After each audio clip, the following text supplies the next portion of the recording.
coming up next on Another View, parenting advice for raising and educating an African-American son. According to the Schott Foundation for Public Education, if things continue as they are, it will take 50 years to close the graduation gap between African-American males and their white counterparts. Black males are least likely to graduate than any other cohort. Parenting expert and relationship coach Alvean Lyons joins me to talk about successfully parenting Black boys. You'll learn about the parenting continuum and what you need to know to make your child's school experience meaningful and productive. Another View is next, right after this news from NPR.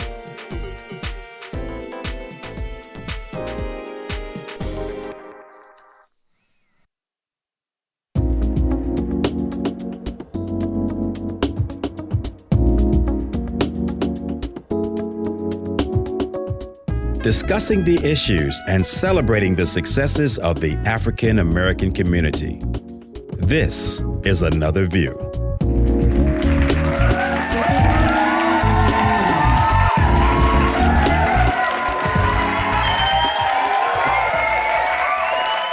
And good afternoon, everyone. Happy Friday. I'm Barbara Ham-Lee, and welcome to Another View. I hope you had a chance to listen to our broadcast last week. We had a great time in Colonial Williamsburg. We did the webcast called Steadfast Spirits, American Ideas, Steadfast Spirits, and we simulcast that on the radio, and it was a wonderful, wonderful experience. And I hope that you will join me tomorrow as Colonial Williamsburg continues its Steadfast Spirits weekend.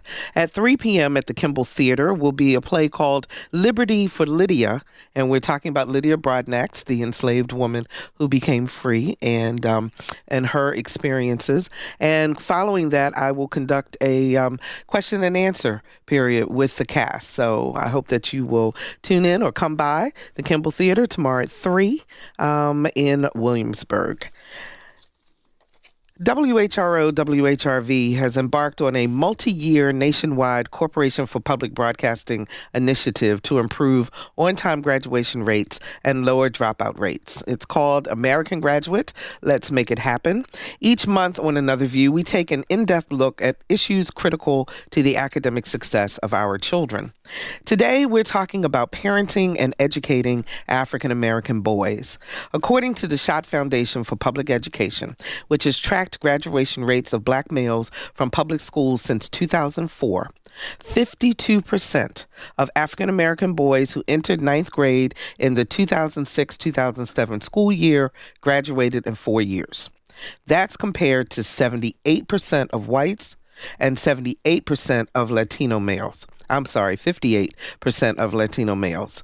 So what's going on with our African-American sons? What do we as parents and community need to do to ensure their success?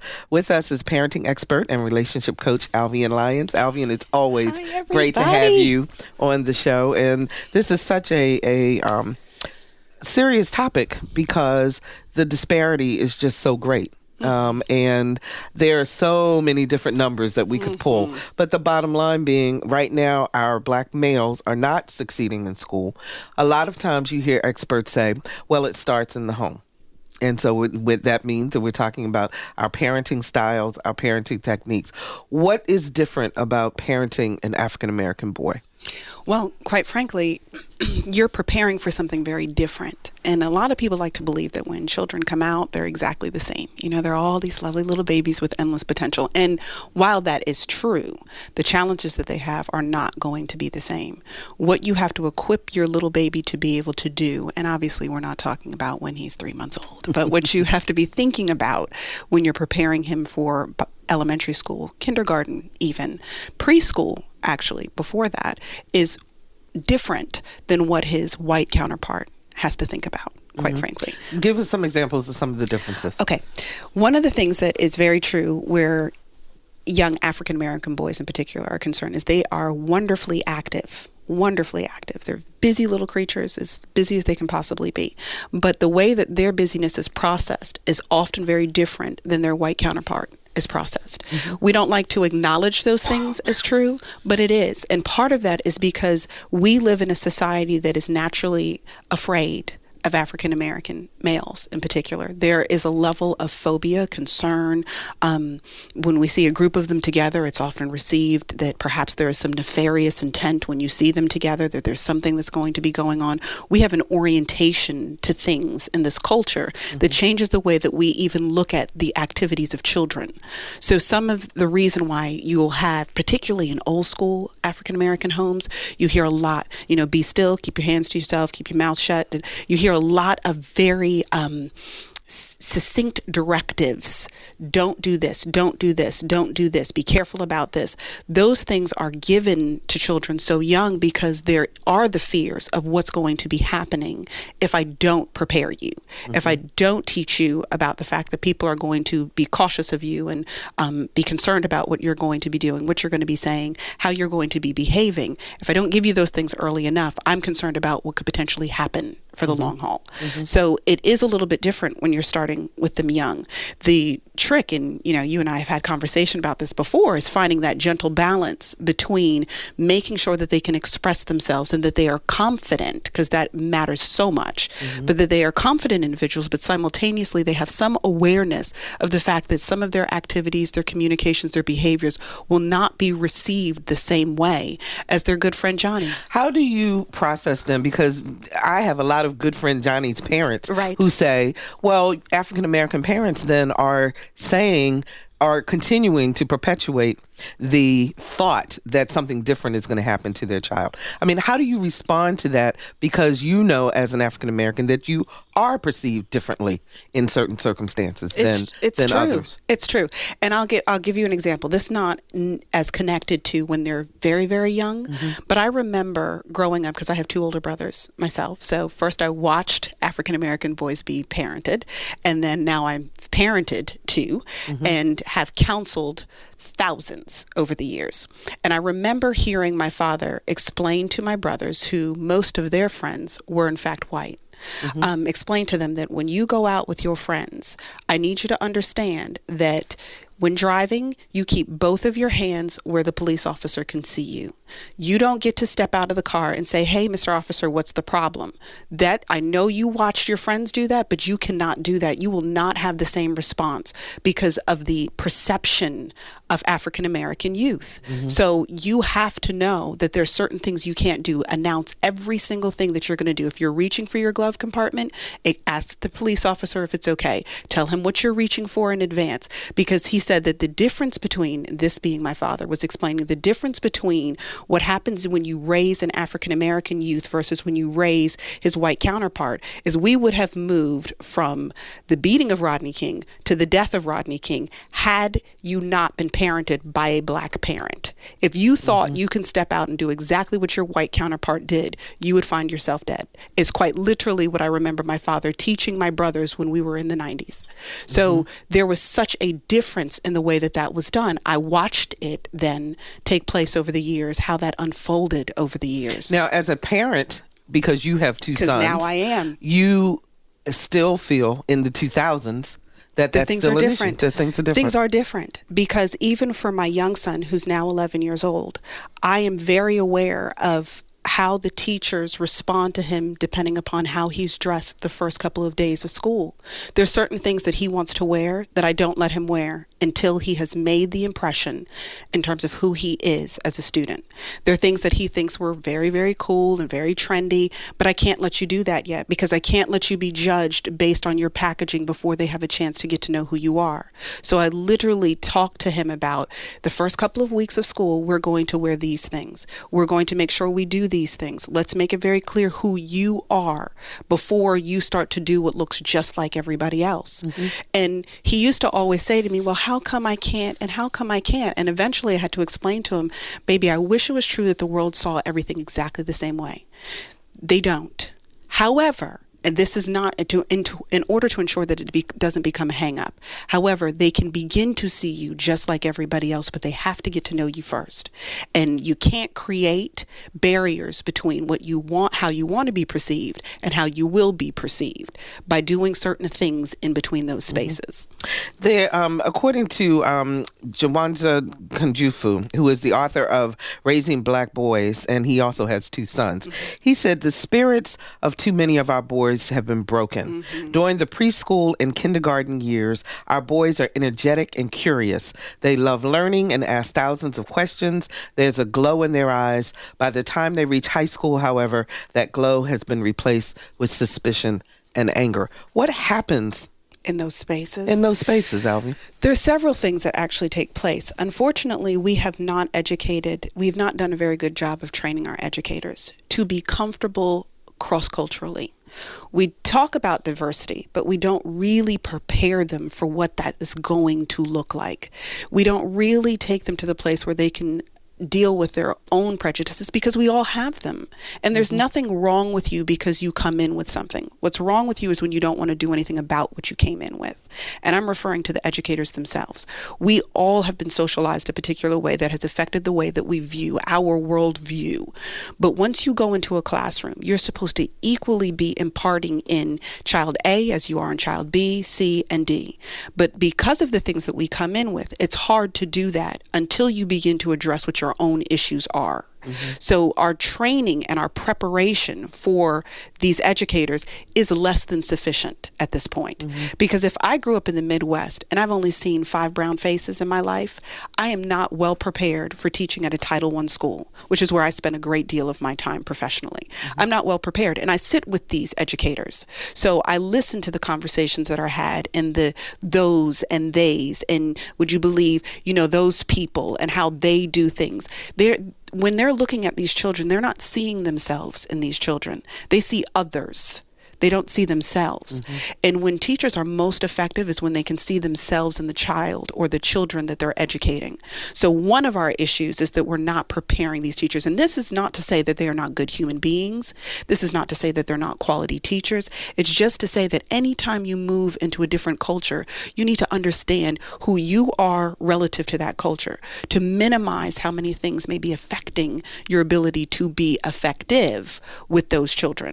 So I think that that's one of the major issues we're having. 440-2665 or 1-800-940-2240. I would love to hear from African-American parents who are parenting young African-American boys. What are you doing to make sure that your sons will look at school, will look at their ability to be successful in a whole new light? 440-2665 or 1-800-940-2240. So we talk about a parenting continuum. What is that? Okay. As parents, we have to evolve with our children. We have to grow with our kids. A lot of times we think that we're going to be able to be the same kind of parents to them when they're 5 that we're going to be when they're 15 and when they're 25. And it's simply not true.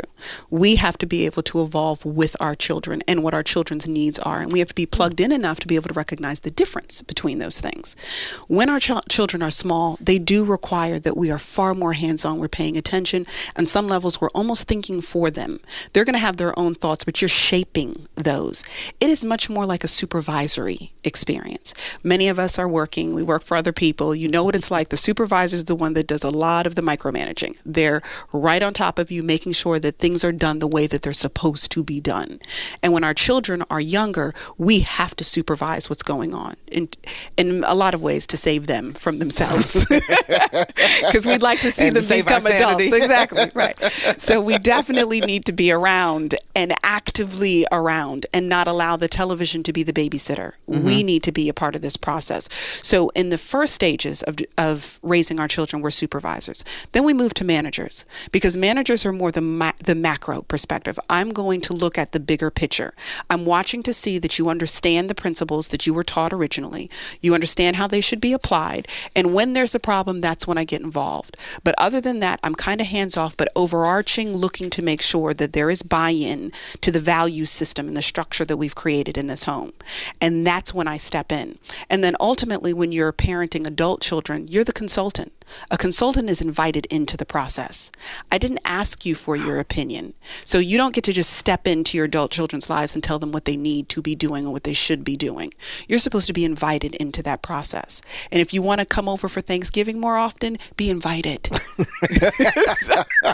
You really struck a chord with that one. And that's very interesting. But and that continuum happens based on the child's age. Is that right?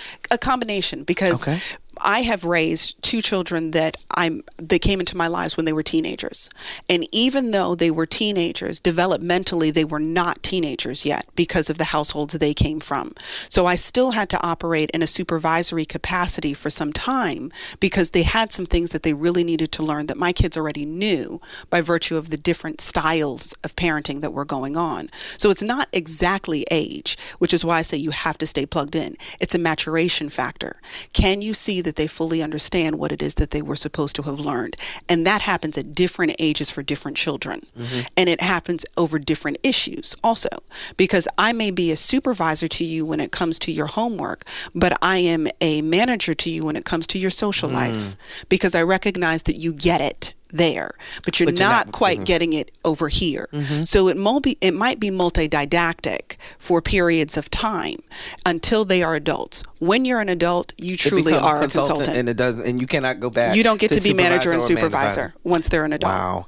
There is a gentleman, Ronald Ferguson. He is the director of the Achievement Gap Initiative at Harvard, and he said that we need to be holding conversations about early childhood parenting practices.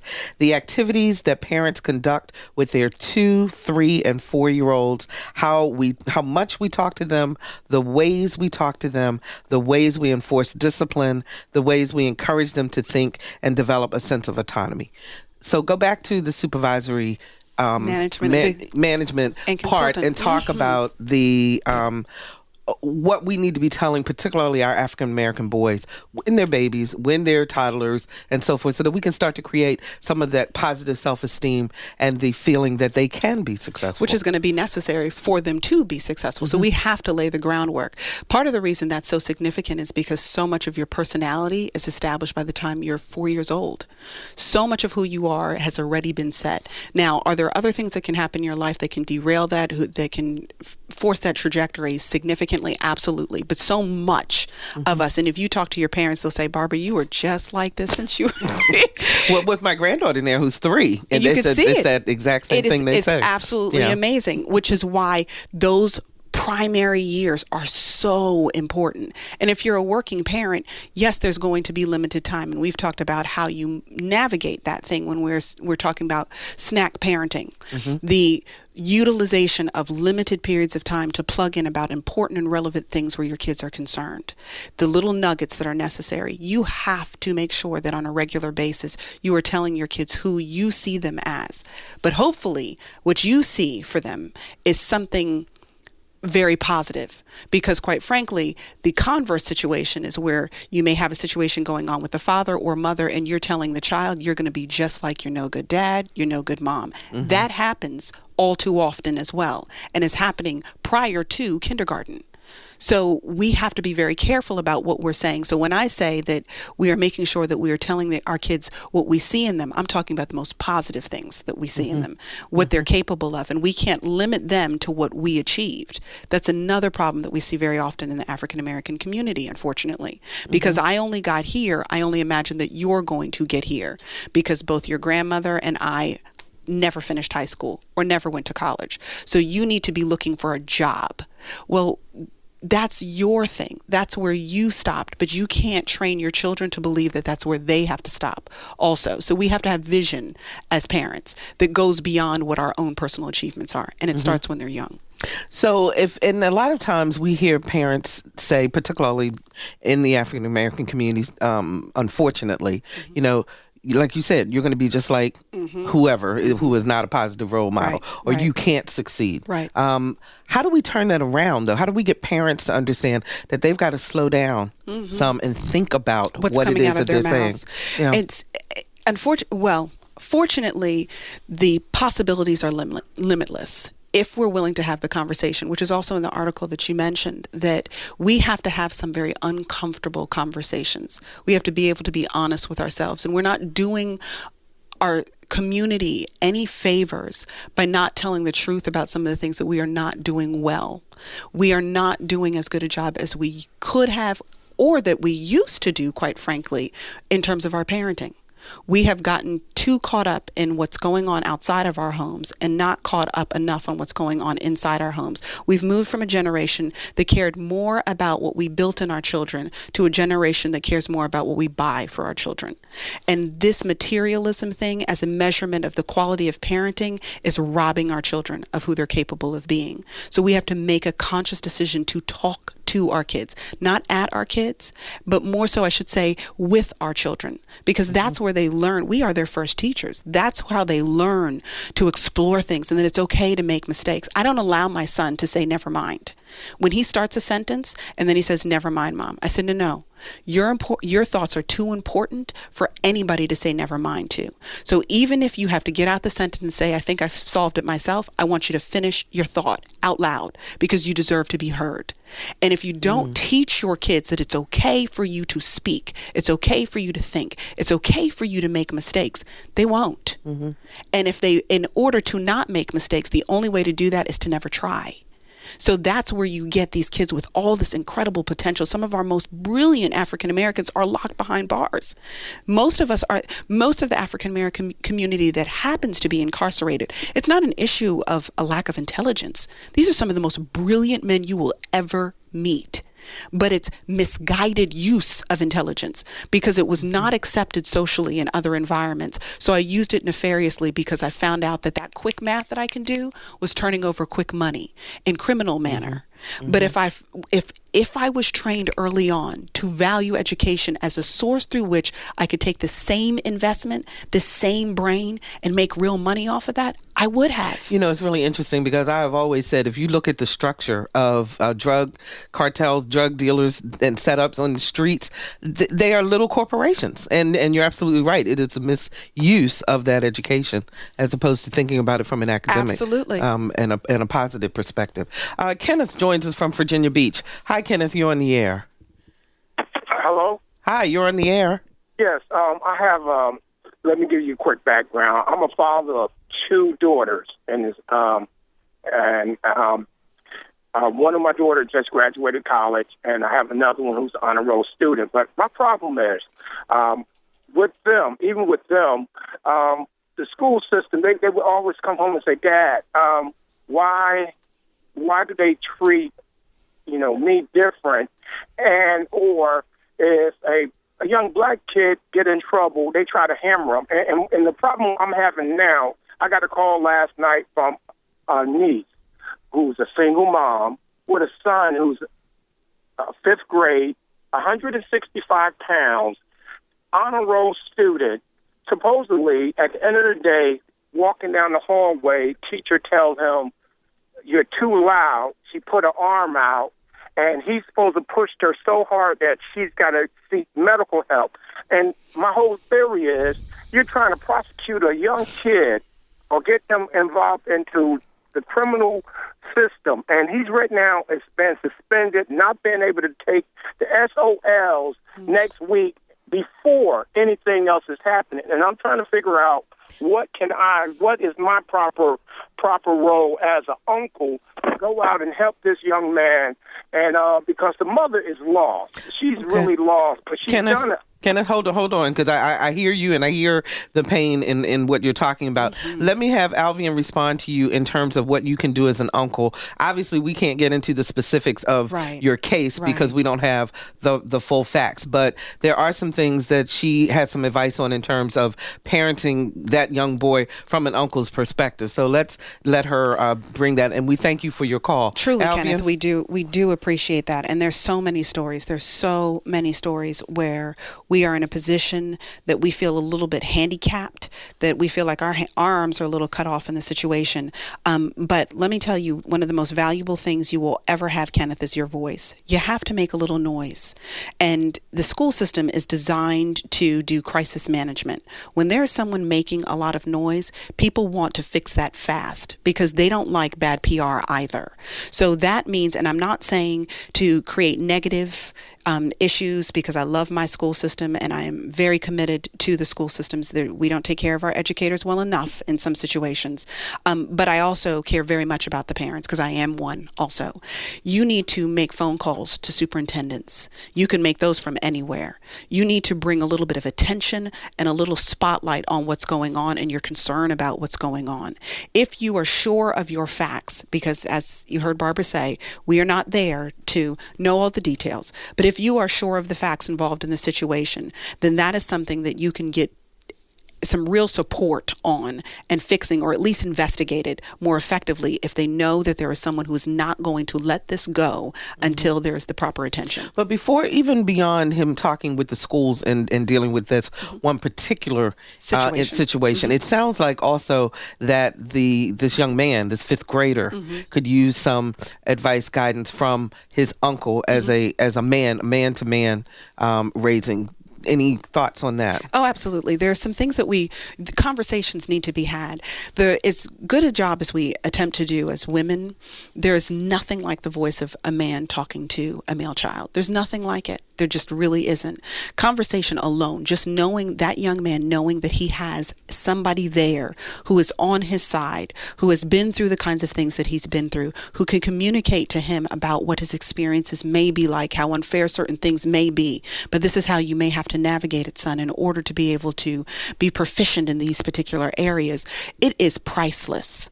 And you don't have to be an expert. You don't have to be perfectly educated. You don't have to have X amount of dollars. All kids care about are people that care about them.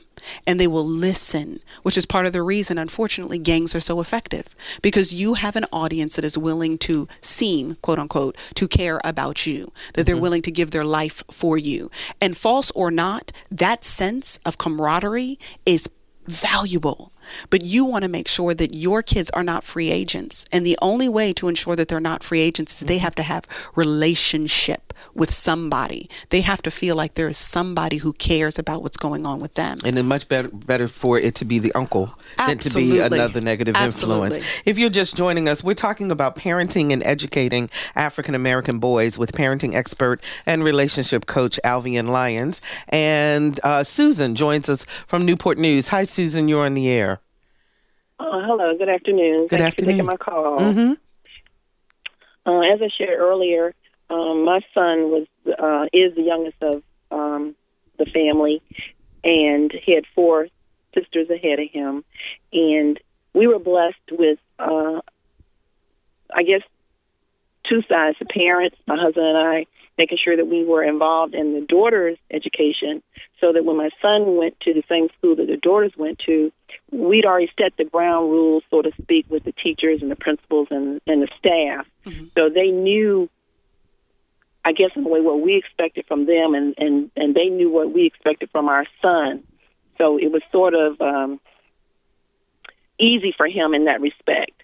Mm-hmm. And but we also tried to let our son know that outside of school, elementary school, middle school, and high school, there were going to be certain roads that you'd have to travel and certain things that you'd have to do that would prepare you for being in society outside of those comfort zones.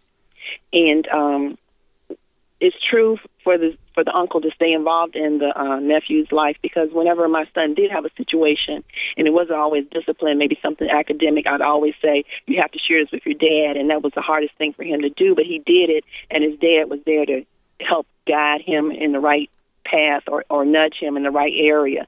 So now as an African-American male in college, he's stepping up to the plate to do the right things when it comes for an interview or when it comes to talking to his professors or just talking to people outside of his, I'm still using that word, comfort zone. Mm-hmm. So we've had sort of not easy, but we've had sort of not a rough road as some of his friends and some of his friends, some of other parents have had with their African-American male. So, Susan, what it is that, if I hear you correctly, and I so appreciate what it is that you just shared, is that your ability or your family's decision to be very plugged in has made a world of a difference in terms of your children's experiences at school. You laid the foundation early with your daughters, and then your son had a different experience because of it, which is really what we're talking about, getting involved early and being actively involved and consistently involved. Mm-hmm. It does make a world of a difference. And that is such a true statement, because a lot of parents send their kids to school because they say, okay, it's your issue. For the next 6 hours, you deal with them. But the more successful student, regardless of race, it seems to me, is the student whose parent is involved. Engaged. Absolutely. Absolutely. And there's no way to get around that. There just really is. I wish there was some other way, some other magic pill that I could tell you that is going to produce the same level of results. But the fact is that the research bears out over and over again that highly engaged parents produce highly effective students. It is just a fact. And it doesn't necessarily mean that the students have the highest GPAs, but they're generally more well-rounded students. They are easier to deal with in terms of social understandings. They're normally more emotionally stable students, and then they perform generally better academically. So all across that sea that we would talk about, the social, emotional, and academic navigation, being able to keep those students above water, when you have engaged parents, you have students that are not drowning. Not drowning. Diane joins us from Norfolk. Hi, Diane. You're on the air. Hi. Thanks for taking my call. Sure. I was interested in the concerned uncle issue that he raised, and I felt that maybe there was another approach that the uncle might take that could be more productive in terms of helping his nephew with that situation that he described with the altercation with the teacher. The kid, maybe he was being a little loud and whatever happened. It sounded like the teacher got pushed or whatever, or whatever happened. We don't know what happened, so we can't really get into the middle of that. But based on what he said, how much more helpful I think it would be if the young man went to the teacher and apologized, took responsibility for his actions.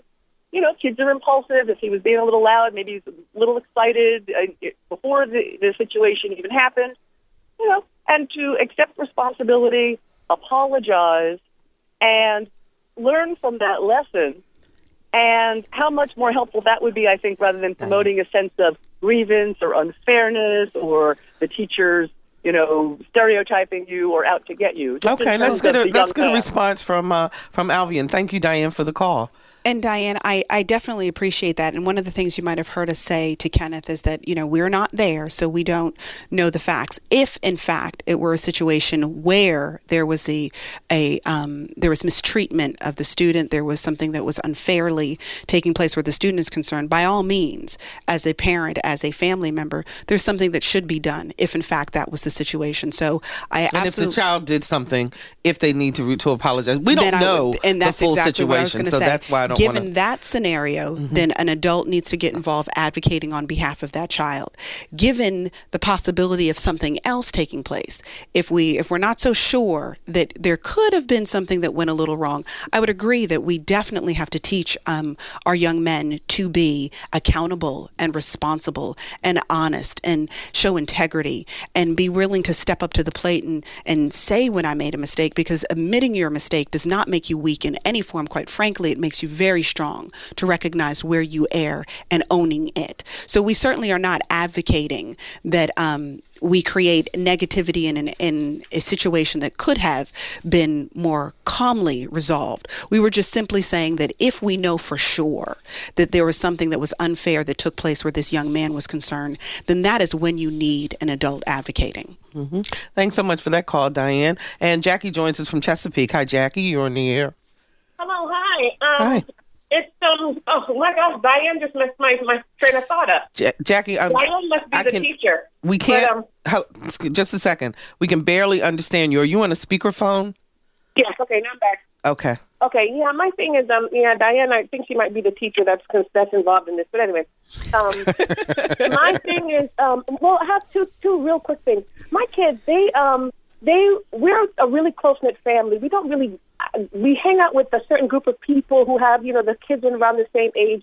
So they're somewhat limited to the outside exposure that they get. And they I changed schools. They used to go to like a predominantly black school. And it was an awesome experience. The teachers nurtured the kids, but it was becoming a little bit of an issue because they were too nice to the kids. And the kids are growing up. So I transferred them to a different school. And they've always been in private schools. This school is a predominantly white school. And my oldest, who's in 7th grade, he's 12 years old. He was having some issues with the kids, and I was like, oh my gosh, I made a mistake, and I'm, second guessing myself, and I'm thinking, okay, I need to put them into a different school. But then something dawned on me. This is an awesome learning opportunity for both of my kids. The other one is in 4th grade because they've not been exposed to hostility. Everyone's always been so kind and nice to them, and they don't know what the, I guess, quote unquote, real world is out there. So that was like a really good thing. And now they can deal with, adversity. They know how to communicate when somebody's not the nicest without being, the black boys, the troublemakers. So I really appreciate that. Mm-hmm. Well, Jackie, you bring a very interesting point to the table. There's something very beautiful about the nurturing that takes place when we put our kids in environments that are very, very supportive of them. It's almost like being able to recreate the home experience for them. But no, it is true. It's not going to be the real world. The real world is not going to come with a whole bunch of people who love you before you even open your mouth. We know that that is absolutely not the case. And certainly their educational experience will not look like that as they continue on. However, I will say this. When you take your kids from one environment where they're very nurtured and supported to an environment where they have to stand on their own 2 feet, it absolutely means that you're going to have to be even more involved in this process because you're going to have to help them make sense of the experiences that they are now having that they didn't have previously. Can it be a fantastic learning experience? Yes, if you're there to buffer and support them through the process. It's important for us to make sure that we don't raise our children in solely homogenous, as in everybody looks the same, sounds the same, has the same experience environments, because that does not prepare them for the real world. So I wholeheartedly agree with creating the balance. But I will say that when you put them out there, you have to make sure that you are so closely involved in this process, because what children internalize as a result of some of those conflicts are not necessarily what we want them to get from the conflict. So we definitely have to make sure those lines of communication are very, very open. And it sounds like that's what she's doing. 440-2665 or 1-800-940-2240 are the numbers to call. We're talking about raising an African-American son. We got an email from Betty Wade Coyle, who is with Prevent Child Abuse. Okay. And I sent out a promotion of today's show. And in the promotion, I wrote this line: as a parent, how do you ensure that your black son is socially, emotionally, and academically ready to compete? Now, Betty Wade took a little bit of issue with my using the word ready to compete, and she suggested that if it were phrased ready to succeed, that it might make a difference. She says if a person feels like they're starting behind in a competition, why would they even try? To me, life is... in terms of our kids going to school and so forth, it is a competition. It is all about grades and making a certain... I have to agree with you, Barbara, admittedly, because I used to run workshops that were called Raising a Winner. So I have to agree with you that there is a level of competition involved in this process. The fact is, if we just look at the education continuum, in order to get into college, you are competing with the rest of the nation, quite literally, and internationally for limited spots. They say it's another thing, too. Especially with now, on NBC Nightly News this week, there was a story about nationwide, and we've had this discussion here in Virginia, where in order to try to lower the achievement gaps, they're setting different standards based on race. So if it's only about succeeding, then if you succeed at that 77% that they say African Americans are to succeed, where 94%, are you actually a success? You're not actually a success. And which seems kind of antithetical, because we talk about how affirmative action was so unfair, and then yet we're literally creating a standard that is lower, and we're trying to call it something that is appropriate and equal. It just seems sort of antithetical to the idea of raising a global community. If we want to change, and I will try to get off my soapbox, but if we want to change our global security, change the education level of our nation, because then we will not have to outsource for the higher quality jobs, because we have educated our own, and we're homegrown American in all kinds of different ways. And I am a child of immigrants, so I am absolutely all for the melting pot, the bowl of soup, call it whatever you want, the salad. I'm all for it. So I'm not saying that that's an issue. I am saying that we have to invest here in our own children to ensure that we are preparing them well, and it is a competition on some level, and the competition is to meet the level of success, the highest levels of success. If they're not working at 100%, what's the point? And are they going to work from disadvantages? Absolutely. But that's never been an excuse on a football field to quit the game. Because we're 10 behind, we're all just going to sit down on the bleachers. You've never heard a football coach say that, ever. So how could we be any different in terms of our expectations academically? Just because you start behind will never give you an excuse to stop trying. So I see it a little differently. Sharon joins us from Norfolk. Hi, Sharon. You're on the air. Hi, how are you? Okay, how are you? Hi, Yeah, Sharon. Interesting. I have to plan my time to make sure I'm in my car around 12 o'clock on Friday. We appreciate We that. like your Yeah. loyalty, Sharon. But I want to give encouragement to all parents, and not just, myself being an African-American parent, but that our children need our time, and they need our present and not our presence. Yes. And I think there's perhaps not enough encouragement for that maybe there are seasons for everything. Even if we're college educated, when we choose to have our children, then our season is then that we are involved and that we're raising them, and we're giving up the new car and the big house and all the other things that go with it so that we can have that time. And then, because they grow up, and they do, when we give that time, they do get jobs and they leave. We then will have the time to pursue careers and to be out there. But I think we need to encourage each other to do that. I hear so much parents telling me, I wish I could do that. And when I explore, because I did do it, and that's why I'm working at ages that most people are retiring, when I ask them, when I say, why can't you, their mind is, I'm not being a good parent if I don't provide these things. New cars, all the classes the kids have to take and cost a lot of money, all the new stuff. So let's encourage each other to make those choices, because sometimes our heart does lead us in the right direction. We want to be there. Absolutely. Sharon, that is wonderful. Thank you so much for that call. So Go ahead, Alvean. I'm 100% advocate. I'm supporting you, Sharon, and if I had pom-poms, I'd be waving them in the air, because truly that is what Barbara and I were talking about before, that we have moved from being the generation that worked and focused on building something in our children instead of this generation that we've become now, where we're buying things for our children. We have to and when we talk about recapturing old values, that's a value that should never have left. And yes, there are sacrifices. We decided to have children, so there are certain sacrifices we have to make. And granted, people have to work. There are bills that have to be paid. But it's really about what you are doing during the time that you are home. What are you doing then? Because you don't have to be watching television, and you don't have to be sleeping. Well, everybody needs some sleep, but you you don't have to walk in the door and straight to your bed. I mean, plug in with your kids at whatever level you can, and know that it does matter. You may not see it today, but you don't see a seed turn into a flower the minute you stick it into the ground. But you just got to keep watering that thing. Absolutely. We got about 3 minutes left. I'm going to try to get one more call in. Ruth is calling from Williamsburg. Hi, Ruth. You're on the air. Hi, a great program, and thank you. Thank you. Thank you, I Ruth. just want to say my son will be 16 today. Happy birthday, Happy David. birthday. Yes, and I'm an African-American parent with one son. And I'll tell you what, my son went from a private school to a public school in high school. That was a decision that I made. But I had to go into the school and let the staff know, and his teachers, guidance counselor. I said, because of the nature of what I have heard and what expectations for black boys are in general, whether we admit it or not, it is less.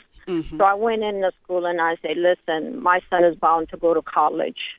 These are the kind of things I expect for him to take, and this is when I need to be called. Absolutely. These are the expectations at home.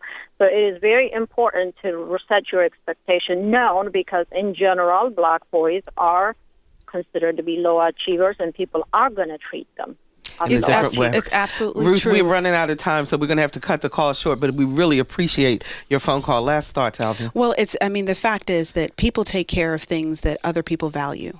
And it is the same thing is true in the education system. Teachers, they want to love every kid the same. They want to give the same amount of attention to every kid. But the fact is that more often than not, they're going to invest in the kid that they know they have parents that are supporting that investment. This has to be a partnership. These teachers came in planning to educate students. They didn't plan to raise them.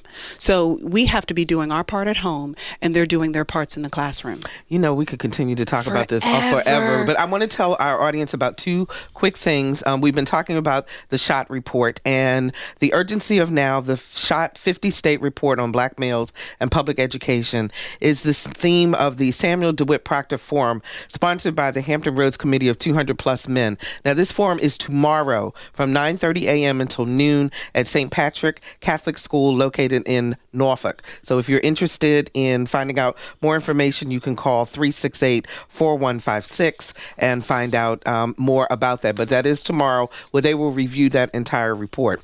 And if you're more interested in finding out what's going on inside the schools, WHRO is holding a free screening of 180 days a year inside an American high school. It is Thursday, March the 14th from 7 to 8:30 p.m. at Maury High School. I will be there to moderate the discussion, and we hope that you will join us there.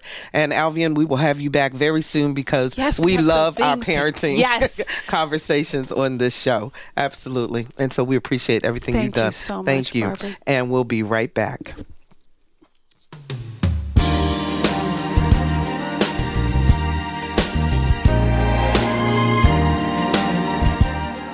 I am Brother Cornell West, and when I'm in Hampton Roads, I make it a point to listen to Another View with my dear sister Barbara Ham Lee on WHRV-FM.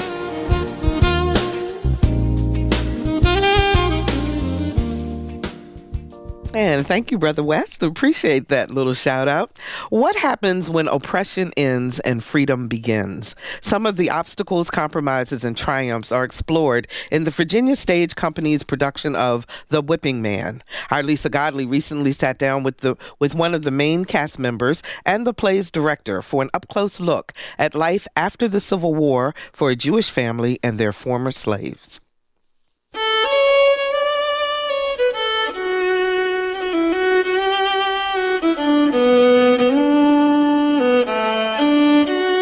It was a difficult time for America. The Civil War had just ended, and once enslaved people were now free men and women. The Whipping Man shows how a Jewish family from Richmond and their former slaves addressed the challenges.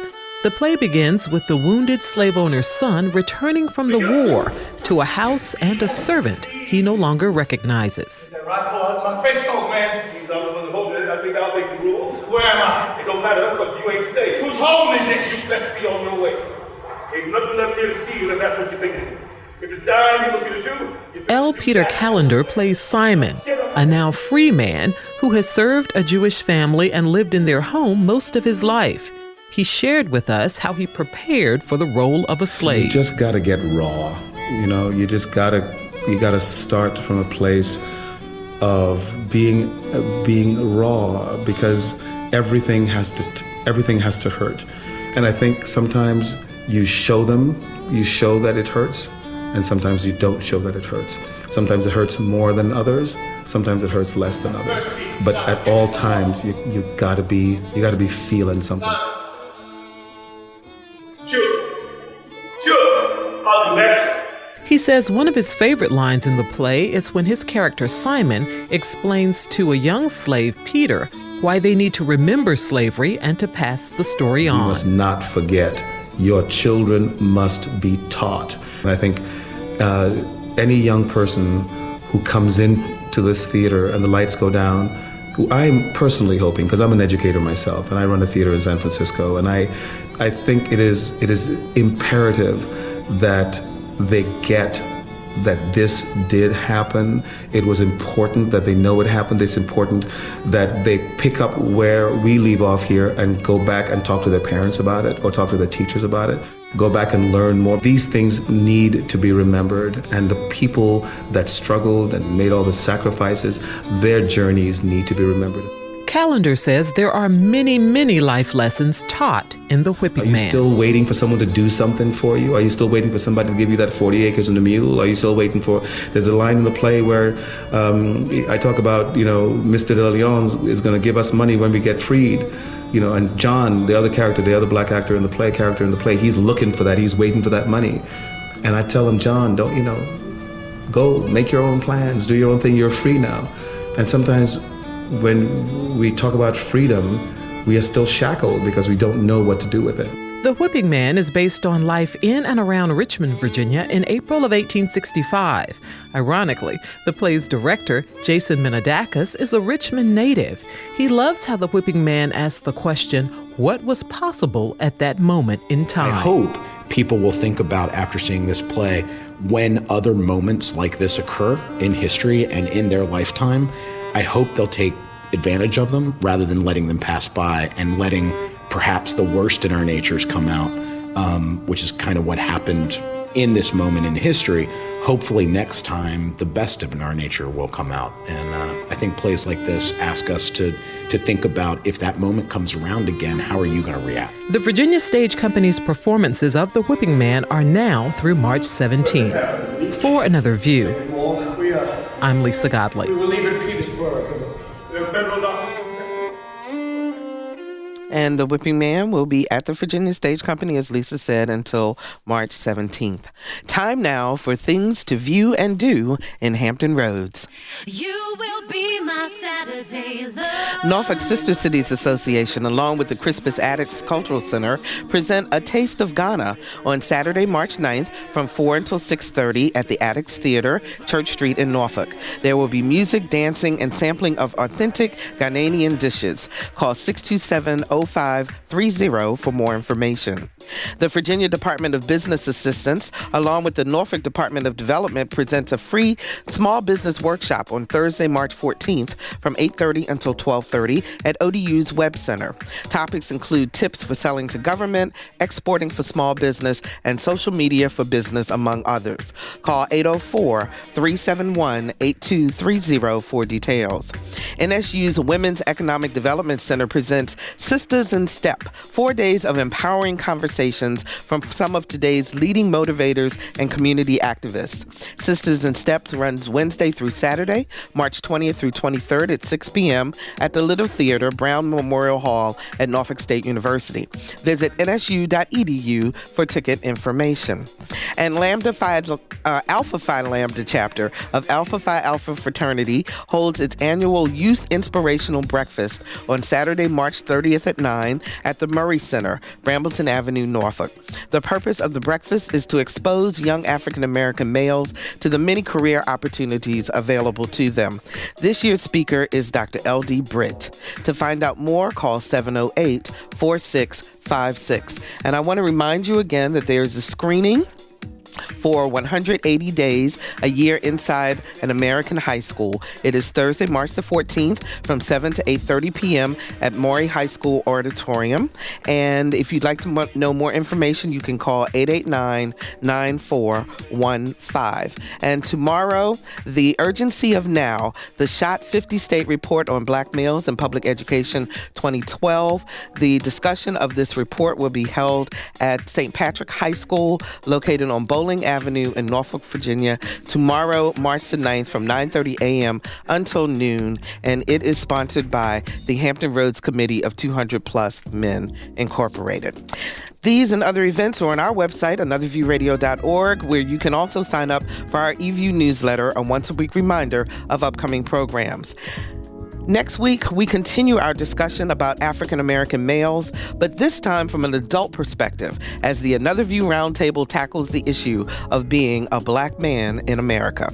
For producer Lisa Godley, audio engineer Perry Smith, Kendall Hairston, who answered the phones, I'm Barbara Ham Lee. Have a fabulous weekend, and let's get together again next Friday at noon for Another View.